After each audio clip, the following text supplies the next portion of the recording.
Hello students, how are you? कैसे हैं सभी? Welcome back to history with Rohini. मैं रोहिणी दुबे, आपकी हिस्ट्री टीचर। और आज हम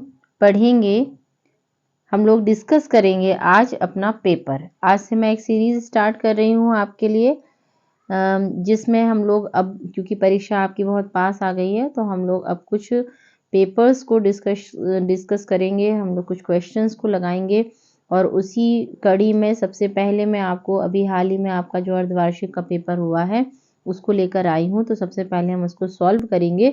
उसके बाद हम आगे जो और भी मेरे पास सेट पेपर्स हैं, कुछ पेपर्स मार्केट में भी हैं, उन सबको हम लोग उनके एमसीक्यू, शॉर्ट, लॉन्ग सभी क्वेश्चंस पर डिस्कशन करेंगे, ताकि आपके लिए काफ़ी इजी हो जाएगा पेपर देना।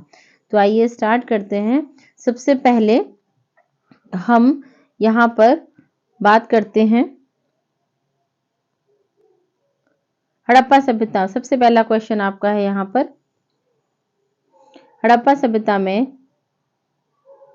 तांबा संभवतः इस स्थल से लाया जाता था और मेसोपोटामिया के लेख में इस स्थल के उपयुक्त शब्द मगान। तो इसका जो आंसर है वो है आपका ओमान।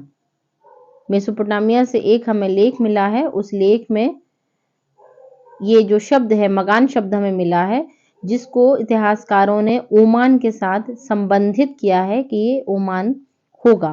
दूसरा क्वेश्चन, अमर नायक से कौन सा कार्य नहीं करते थे? अमर नायक कौन सा कार्य नहीं करते थे?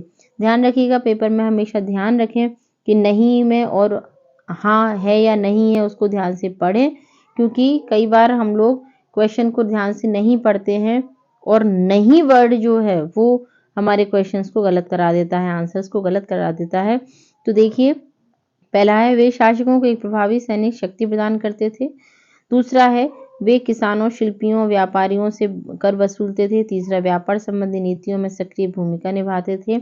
आपसे पूछा गया कौन सा काम नहीं करते थे, तो क्योंकि अमर नायक प्रॉपरली सैनिक थे, मैंने भी कराया है आपको ये, तो व्यापार से रिलेटेड कोई भी काम वो नहीं करते थे। तीसरा इसका सही आंसर होगा कि व्यापार संबंधी नीति में सक्रिय भूमिका निभाते थे।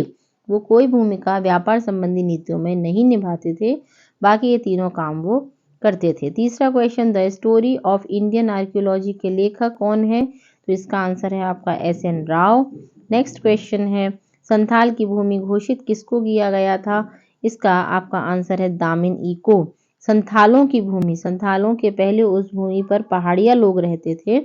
उन पहाड़िया लोगों से अंग्रेज परेशान हो गए थे, तो फिर उन्होंने संथालों को उन्हें बाहर निकालने के लिए हायर किया था।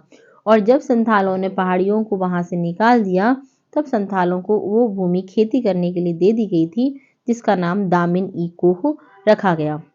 जिन्स ए कामिल, अगला है आपका जिन्स ए कामिल का अर्थ। अभी अभी मैंने आपको लेसन 8 में इसको कराया है, सर्वोत्तम फसलें जिनसे कामिल कहते थे। सर्वोत्तम फसलों को, सबसे अच्छी फसलें जो तुरंत पैसा देती थी, नकदी फसलें जैसे गन्ना और चीनी।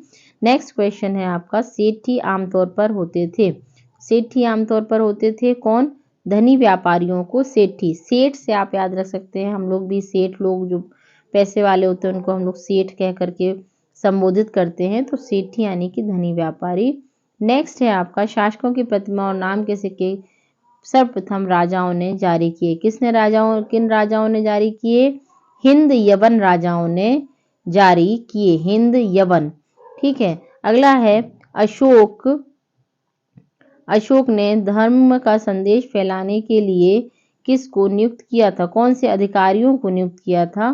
तो इसमें आपका आंसर है धम्म महामात। लिख लीजिए, धम्म महामात। नेक्स्ट क्वेश्चन है, किसके अनुसार माता पिता की मृत्यु के बाद पैतृक संपत्ति को बेटों के बीच में समान रूप से विभाजित किया जाता था? इसका आंसर है मनुस्मृति। मनुस्मृति में इस समय की सभी बातें लिखी हुई हैं। नेक्स्ट है, संस्कृत शब्दों के कुल शब्द का प्रयोग किसके लिए होता था? आंसर है परिवार। नेक्स्ट है आपका, कंपनी काल में अक्सर शक्तिशाली जमींदारों के लिए शब्द, जो शक्तिशाली जमींदार थे अंग्रेजों के काल में, वो राजा ही थे। जो राजा थे रियासतों के, वही शक्तिशाली जमींदार बन गए थे, तो राजा शब्द उनका प्रयोग किया जाता था। नेक्स्ट है, ट्रेवल्स इन मुगल एम्पायर। अभी मैंने आपको ये कराया था, बर्नियर की ये पुस्तक है जिसे उसने जो राजा थे फ्रांस के लुई 14 उनको उसने समर्पित किया था अपनी ये पुस्तक को। मुगल एम्पायर में, मुगल साम्राज्य में बर्नियर आया था। सत्य असत्य पर बात करेंगे। बौद्ध मत में चिंतन की नई परंपरा क्या कहलाती है? बौद्ध धर्म मैंने करवाया था, आपको बताया था कि महायान और हीनयान दो तरह की परंपराएं थी। तो नई परंपरा थी महायान, जिसको कि जो नई परंपरा यानी कि नए विचारों को जिन लोगों ने अपनाया उन्हें महायानी और पुराने विचारों वालों को हीनयानी कहा गया। तो ये आपका है ट्रू। ठीक, उसके बाद उपनिषदों में विचार केवल अध्यात्म पर केंद्रित थे, ये फॉल्स है, क्योंकि उपनिषद मैंने पढ़ाया है आपको दर्शन के ऊपर डिपेंड करते, दर्शन शास्त्र से रिलेटेड है उपनिषद।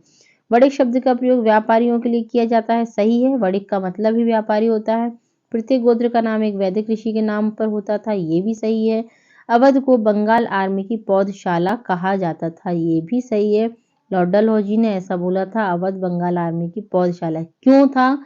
क्योंकि बंगाल आर्मी, बंगाल की सेना में सबसे ज्यादा सैनिक अवध से शामिल किए जाते थे, इसलिए उसे बंगाल आर्मी की पौधशाला कहा जाता था।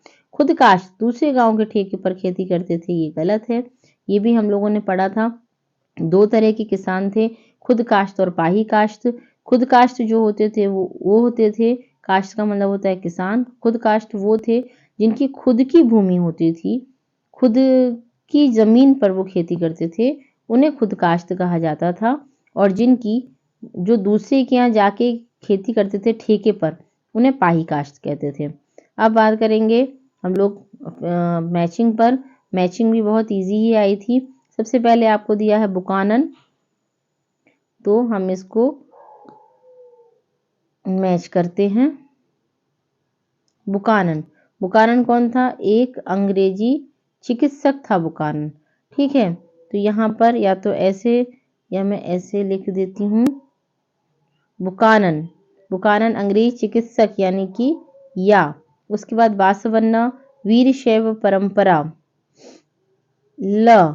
ठीक है, इसको ऐसे भी बता देती हूँ और वैसे भी लिख देती हूँ, अंग्रेजी चिकित्सक वासवन्ना वीर शैव।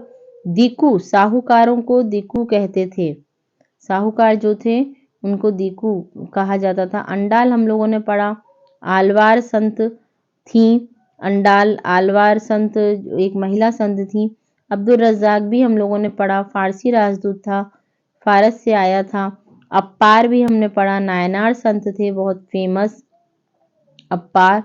उसके बाद मनुकी भी हम लोगों ने पढ़ा, इतालवी चिकित्सक था मनुकी, जो कि इटली से भारत आया था।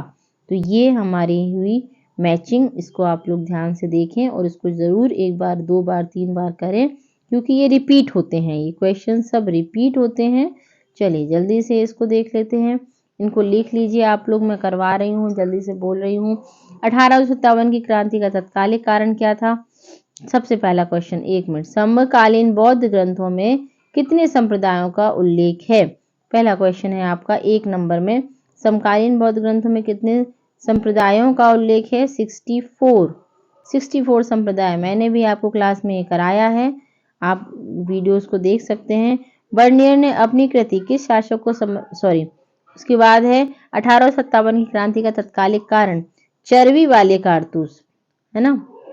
1857 क्रांति में अंग्रेजों ने ऐसे कारतूस बनाए थे जिनमें गाय और सूअर की चर्बी भरी हुई थी और उन कारतूसों को मुंह से खोलना पड़ता था, इसलिए हिंदू और मुसलमान दोनों ने इसका विरोध किया और जिसके कारण 1857 क्रांति हुई। फिर है बर्नियर ने अपनी कृति किस शासक को समर्पित की? अभी अभी मैंने आपको बताया इसका आंसर, लुई 14 जो कि शासक थे फ्रांस में, उनको उन्होंने अपनी पुस्तक Mughals in travels in Mughal empire दी थी। धर्मसूत्र किस भाषा में लिखे गए?